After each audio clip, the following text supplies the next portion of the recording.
नदी प्यार वाला लोहे लोहे पार करहो। हमरो से तनिका सा प्यार करहो, बस जाने न दीदी विचार करहो।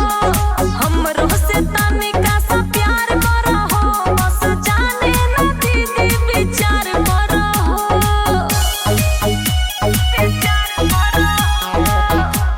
Music by Rohit Gupta.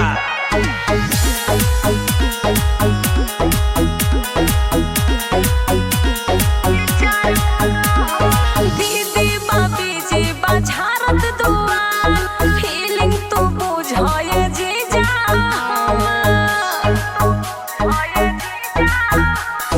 दीदी बाबी जी बाझारत दुआ, फीलिंग तू बुझाए जीजा।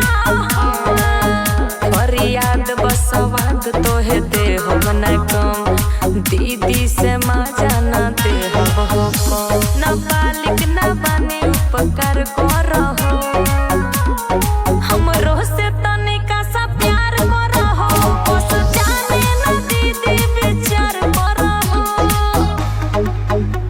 विचार करहो, विचार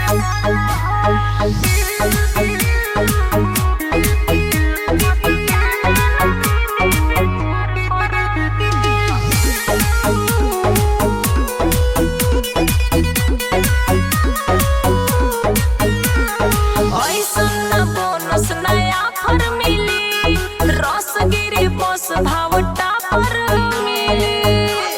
सच कहत